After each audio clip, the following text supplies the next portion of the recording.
मैं आज मोदी जी को, शाह जी को चैलेंज करके दे रहा हूं कि देश में एक नज़ीर पेश कर दो, पूरे देश में आप बैलेट पेपर से चुनाव मत कराओ, 20 सीटों पे ही करा दो। नमस्कार दोस्तों, स्वागत है आप सभी का हमारे इस नए वीडियो में। हरियाणा का जो नतीजा आया उससे हर कोई हैरान है। किसी को उम्मीद नहीं थी कि हरियाणा में बीजेपी 15 सीट भी हासिल करेगी। और अब मशीनों को लेकर, चुनाव आयोग को लेकर तमाम तरीके के सवाल खड़े हो रहे हैं। हालांकि अभी कांग्रेस के तमाम नेता ये कह रहे हैं कि 20 सीटों पर दोबारा चुनाव होने चाहिए। हाल ही में आपने देखा होगा, पवन खेड़ा इलेक्शन कमीशन के दफ्तर गए और राहुल गांधी ने भी कहा है कि कुछ ना कुछ तो गड़बड़ ज़रूर है। इसी मुद्दे पर बातचीत करने के लिए हमारे साथ मौजूद हैं संदीप मिश्रा जी, जो कांग्रेस के प्रवक्ता हैं। संदीप साहब, बहुत स्वागत है आपका। बहुत बहुत धन्यवाद।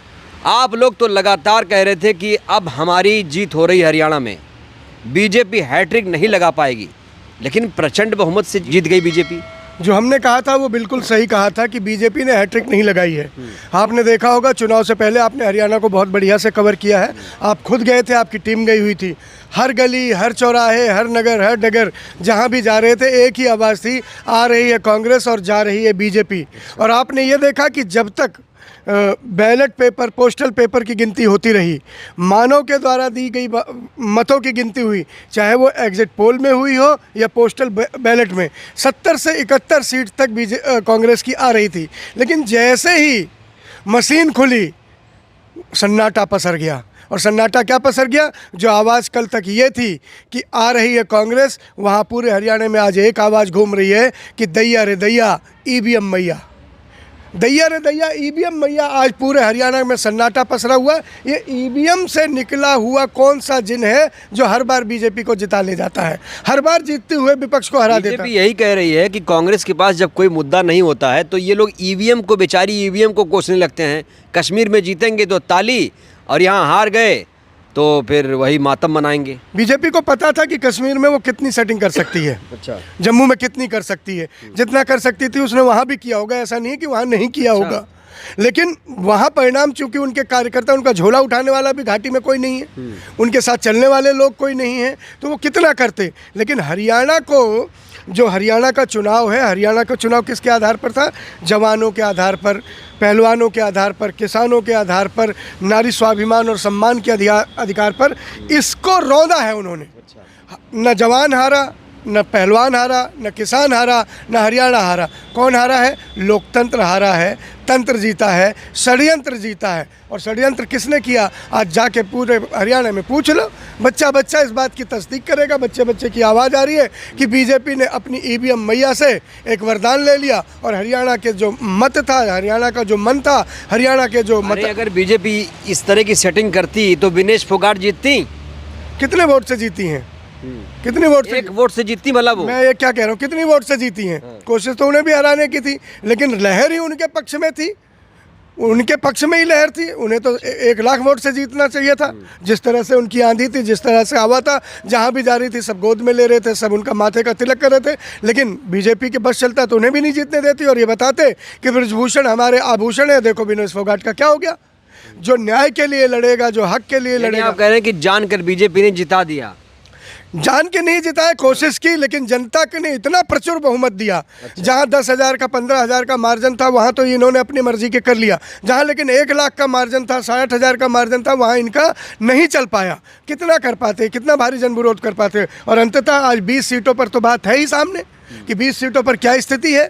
जीतते जीतते आप ये देखिए कि 59 और 37 के आंकड़े पर 1.25 घंटे से 1.5 घंटे तक फ्रीज था वो आंकड़ा। अच्छा, वो आंकड़ा फ्रीज था ना, आप सबने देखा होगा, सारे चैनल पे 59 और 37 ही दिख रहा था। नहीं, आरोप तो यही था आप लोगों का ना कि भाई 11 राउंड की हो गई, 4 राउंड का दिखा रहे हैं। स्थिति यही थी ना। क्यों था वो फ्रीज? कहाँ से आ गई वो ऐसी मशीनें जिनका 99.9% भी बैटरी चार्ज है? अच्छा, कहाँ से आई वो मशीनें? और वही मशीनें क्यों बीजेपी को जिताने लगी जिनकी बैटरी में पूरा दम था?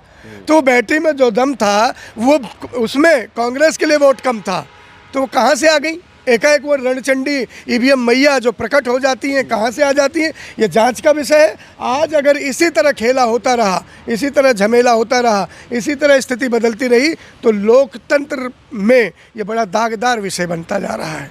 भरोसा उठता जा रहा है लोगों का कि हम वोट क्यों दे रहे हैं, हम लाइन में क्यों खड़े हो रहे हैं, हम क्यों भी मुद्दे उठा रहे हैं, हम क्यों किसानों की बात कर रहे हैं, हम क्यों न्याय की बात कर रहे हैं। बीजेपी कह रही है सारे हिंदू एकजुट हो गए हैं, अब कोई बटने वाला नहीं है, इसलिए सबने दे दिया एक तरफा आकर भी कांग्रेस को हरा दिया। कौन हिंदू नहीं था? हुड्डा हिंदू नहीं है, विनेश फोगाट हिंदू नहीं है, उदय भान हिंदू नहीं है, शैलजा हिंदू नहीं है, सुरजेवाला हिंदू नहीं है। ये सारे हिंदू जिसके पास कमल का फूल है वही हिंदू है। ये कमल गट्टे ही हिंदू हैं क्या?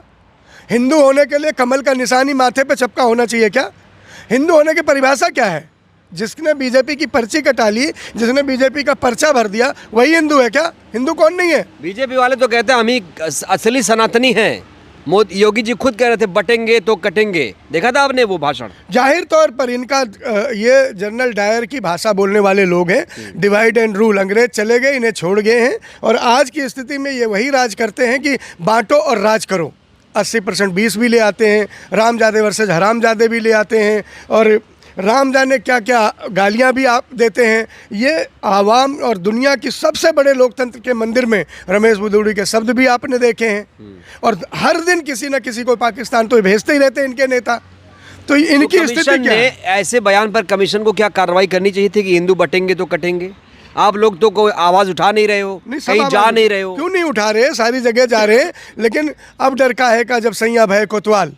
जब सैया कोतवाल है तो डर किस बात का? कौन डरेगा? ये इनके कमीशन इनका है, लोग इनके, अधिकारी इनके, जब सबको रौंदने का ही मन बना लिया है, हर चीज़ पर बुलडोजर ही हावी है, तो सुप्रीम कोर्ट के कहने के बाद भी आपने बुलडोजर की गति स्थिति देखी ही है। तो जब बुलडोजर से रौंद ही देना है, मटिया मेट ही कर देना है, ख़त्म ही कर देना है, नेस्ते नाबूद करने की स्थिति पर आ ही गए हैं, हर आवाज़ को दबाना, हर मत को दबाना है, तो उसके बाद बचता क्या है? आज लोग, हरियाणा के लोगों के पास चले जाओ, लोगों ने कल चूल्हा नहीं जलाया लोगों का घर। बहुत बड़ी बात कह रहे हैं। लोगों के घर में चूल्हा नहीं जला। कांग्रेस के घरों में चूल्हा नहीं जला होगा ना? मैं कह रहा हूँ गांव के गांव जिन्होंने बीजेपी को बदला है, बदलने के लिए मत दिया है, वो बीजेपी के नहीं थे और कांग्रेस के नहीं थे, वो आम मतदाता थे, लोकतंत्र में यकीन करने वाले लोग थे। उन्हें पता था ये जुल्म और जुल्मी की सरकार जाएगी। जिन्होंने किसानों के साथ अत्याचार किया, पहलवानों के साथ अत्याचार किया, विनेश फोगाट जैसों के साथ अत्याचार किया, सोना जीत के लाने वाली बेटियों के सीने पर जिन्होंने बूट रखवाया, यही जंतर मंतर प्रधानमंत्री के घर से 3 किलोमीटर दूर, क्या ये नज़ारे लोगों ने देखे नहीं क्या? आज उनके चूल्हे नहीं जले, आज उनके घरों में मातम का माहौल है। उन्हें ऐसा लगता है कि कांग्रेस नहीं हारी, लोकतंत्र हार गया, हम हार गए। ये स्थिति हुई है। ये तो हुआ प्रॉब्लम। सोल्यूशन है कुछ आप लोगों के पास, या हारेंगे तो बार बार ईवीएम बेचारी को कोसेंगे? यही एक आप लोगों के पास शगल रह गया है। सगल नहीं है, ये हकीकत है। और इसमें जिस दिन भी न्याय के मंदिर के देवता जाग जाएंगे, जांच हो जाएगी, उन्हीं मशीनों को सीज करा लो ना। अभी ज़्यादा दिन की बात क्या है? जिनकी बैटरियाँ 99.9% तक चार्ज थी, उन्हीं को सीज करा लो। हमने यही तो मांग की है कल पवन खेड़ा जी ने जाके कि उन्हीं मशीनों को सीज करा लो। 20 जो चुनाव हमारे विधानसभा की शिकायतें, उनको सीज करा लो, उन 20 का ही वोट करा लो। अच्छा। और मत कराओ पूरे देश में किसी ईवीएम पे वोट, पूरे देश में मत कराओ बैलेट पे वोट, सिर्फ 20 विधानसभा में बैलेट पे वोट करा लो। आज 20 की 20 अगर कांग्रेस बैलेट से ना जीत जाए, ईवीएम को हटा दो, तो मैं अपनी राजनीति छोड़ दूंगा। 20 के 20 पर ठप्पा लगवा लो, मन की बात करवा लो। 20 सीटों पर शिकायत है, क्या वहाँ पर चुनाव रद्द हो, दोबारा काउंटिंग हो, या फिर उन मशीनों को फिर से रिकाउंटिंग किया जाए? मैं क्या कह रहा हूं कि इन 20 सीटों के चुनाव दोबारा कराओ और पूरे देश को एक नजीर दो कि यहाँ बैलेट से चुनाव होगा, यहाँ ईवीएम से नहीं होगा। लगाओ ठप्पा, लगाओ मुहर, चुनो अपने मन का, और उसी दिन जैसे बैलेट के पे उन्होंने ठप्पा लगाया वहीं काउंटिंग कर लो। आपको पता चल जाएगा कि जो जो बीजेपी के जीत के आए ना, जिनको जीता हुआ बताया, अगर ये 40-40, 50-50 हज़ार वोट से औंधे मुंह ना गिरे हुए हैं जो जीत के आज विधानसभा में जा रहे हैं।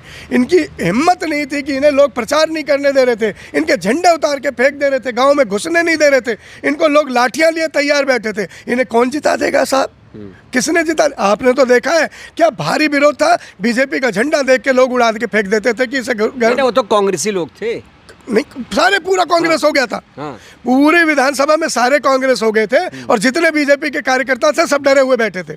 मतलब कांग्रेसी इतने दबंग थे कि बीजेपी के नेताओं का झंडा उखाड़ के फेंक रहे, और बीजेपी वाले इतने कायर हुए थे कि झंडा उखड़ रहा था और वो बोलने की औकात भी नहीं रख रहे थे। ये कहना चाह रहे हो आप? क्या कहना चाह रहे हो? मैं कह रहा हूँ जो झंडे उखाड़ रहे थे, सरकार थी, वो तो कांग्रेस कार्यकर्ता करेगा ही। मैं क्या कह रहा हूँ, जिसकी सरकार थी, जिसका मुख्यमंत्री था, उसके झंडे उखाड़े जा रहे हैं और वो डरा हुआ दुबका हुआ बैठा है। और जिनकी सरकार नहीं, वो झंडे उखाड़ने की हिम्मत कर रहे हैं और सरकार वाली ताकत वाला आदमी बैठा हुआ है। ऐसा तो कभी नहीं हुआ।